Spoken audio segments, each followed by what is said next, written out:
as we're heading to a very sentimental time of the year, I feel, for some, like especially with myself, my dad's in South Africa. I'm lucky enough to have my mom here this year. The rest of my family are all over the country. My children are with their dad this year. It can be a difficult time for people over Christmas. And this weekend, I personally had 2 close encounters with people threatening suicide, of which one was actually fatal, unfortunately. So it has inspired me to share this inspiration around mental health strategies, so that we can, because we should have a mental health strategy. I'm a strategist, and we should have a strategy for everything. So what is our mental health strategy? Our strategy for when we ourselves feel like we need help, but what is our strategy for when we recognize it in others as well? And that's why I felt compelled to share this with you today. So in my personal experience, you know, as I said previously, I recently reached out, tried to get support from a GP for my mental health. That was in October, and the first time I could actually get in was in January. And I just think about all those people out there that don't have a circle of friends, or perhaps the wrong friends, that don't have access to, or even speaking, don't even have a voice or feel like they have a voice to speak. You know, it's incredibly difficult for them. So I'm grateful for the people around me, but I think it's important that we are aware or have a strategy for ourselves, and to notice it when it happens in other people as well. So we need to have a commitment to our mental well-being, and it all starts with awareness as well. When we see ourselves deteriorating or feel like we're overwhelmed or stressed, these are all signs of mental health issues. And do we really want to go down that rabbit hole, or do we want to rein it in and take time out to actually get things back on track? We don't need to be pushing through. We don't need to be making ourselves putting any more additional stress on us when we're feeling like that. And earlier, when we were sharing our gratitude for the year prior to this training, and we were talking about how important it is to have that balance, and how important it is to have a commitment, but also have balance in commitment, and also do one thing at a time. We really want to set ourselves up for success and not failure. And if we have mental health issues, or we are stressed, we're not in good working order. We're not going to be able to think. That is not the time to be making decisions. That's not the time to be working on your business. That is the time to step out. And I know probably 3 people on this call, at some point I have said in our one-on-ones, I actually want you to stop working, and there's other things I actually think that you need to be going and doing before you start working again. And those people should know who they are. And I do that because out of love.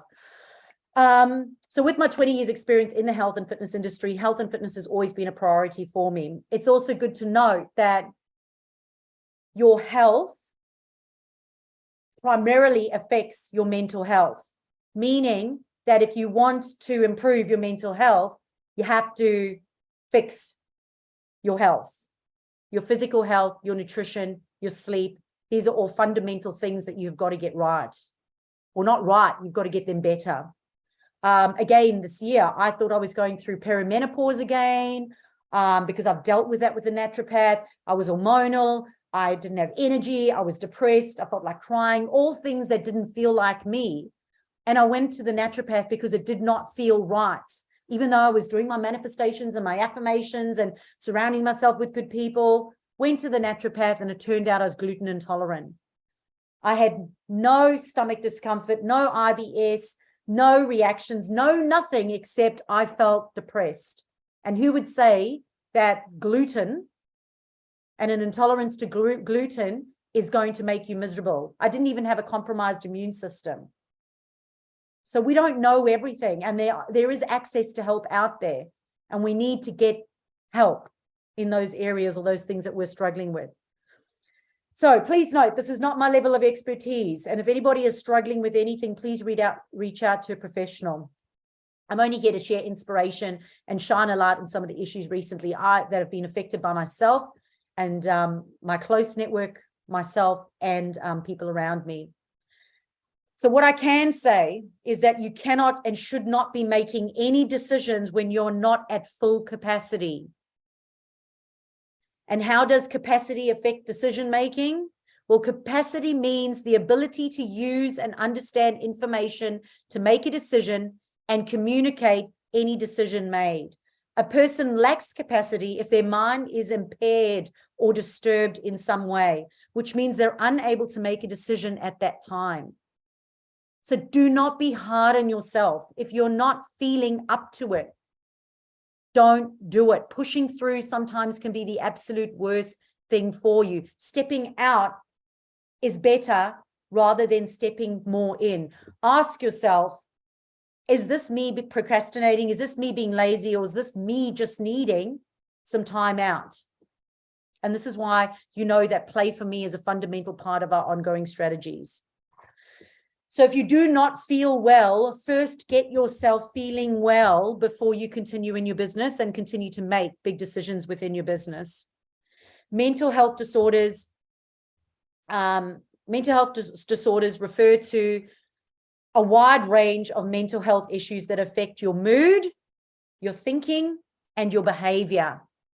So if you have any sign of not being well, it's going to affect mood, thinking, behavior. So first, get well. So what affects your mental health and what more should you be focusing on? Sleep is so important. My partner, he has insomnia and he goes through stages of insomnia. Insomnia starts with him having a busy, worrying mind. Then it actually becomes almost like an addiction then, having that insomnia. It becomes a ripple effect. And you cannot just let it go because it will start to manifest in other areas of your life. And it will affect your mood, your thinking, and your behavior. So if you're not sleeping, improve your health so you sleep, because sleeping is fundamental. Water is another one. We are made up of water. You need to drink. It's my 2-liter water bottle. Drink water, 2 liters a day, because you're made up of water and you cannot function when you're not drinking water. Your health, the quality and the choices of your food can affect your ability to be well. I've had this little, the naturopath says to me, I've got a mold infection from all the moisture around in the air. And I've just been taking clove tablets and now it's going away and I'm feeling better. So if you're not feeling well, get well. And if you don't know what's causing you not to be well, go and find someone who does know and get well. Awareness. Awareness is so important. I remember at the gym when people used to come to us and they were massively overweight. I remember there was this 120 kg lady came in, her skin was bad. She had bags under her eyes. She was really overweight. She was really short too. So 120 kgs was really much for her. And she said to me, I'm just here finding out about the gym, but I don't really need the gym. I'm so healthy. I work from 8 till 7 every day. I spin every single day, and actually spinning was the worst thing for her, high intensity exercise all the time. And eventually, like it took me about a couple of months actually to get her to actually sign up. But when she started to lose weight and we got her down to 90 kgs, she said to me, Chantel, I didn't know what well felt like until I was well. So we need to look at what is the standard for being well and how do well people feel and operate. And if you've got cravings, if you're not sleeping, if your skin breaks out in a rash, you're not well. Find out why you're not well and fix that thing, even if it's one thing. But it all starts with awareness. What is well and what can we do to get well? And then taking that action to do it. And then, of course, the confidence to be able to talk about it. Because, like I said, someone close to me, mental health issues, they will not say that they had mental health issues. It's the stigma around it. The stigma around asking for help or getting help. And I know it's not you people in the room because you're here. So you like to improve yourself and you like to do these things. But there are a lot of people out there that do not know how to communicate what they are going through or do not feel brave enough. So I think us talking about it and saying, hey, we've all been unwell. We've all had mental health issues. I will proudly say I've had mental health issues if it is going to help If me claiming it, owning it, talking about it is going to empower someone else to say, well, if someone as tough as Chantel can have it, then I can have it too. And it's okay. And it's okay to talk about it and okay to get help with it. So here's the, okay. So what causes overwhelm? So emotional overwhelm is a state of feeling intense emotion and difficulties in managing the feelings of intense emotion. And it can affect your ability to think and act rationally. It can also prevent you from performing daily tasks well. Okay. And to lose the overwhelm strategy, this is something I do. I'm sharing it with you. I know we've got some other good people in the room here who may be able to help us, give us some strategies around that. But for me, it's about recognizing it, identifying it, giving it a name, removing myself from wherever I am and that thing so I can deal with it. Breathing, because we are air, just like we are water. So if we have no breath, we will die. Breathing, reflecting on it. Why did it happen? You know, just having a conversation with myself. Well, why did that happen? And the last one is reprogramming. Well, what can I do next time? Or what can I do better so that this doesn't happen again? You can also, of course, journal, create habits and routines. Habits and routines are a great way for people to lose the overwhelm. Okay. Having routines and structure is a great way for you not to be overwhelmed. Managing your expectations. We spoke about it earlier today. You can only control what you can control.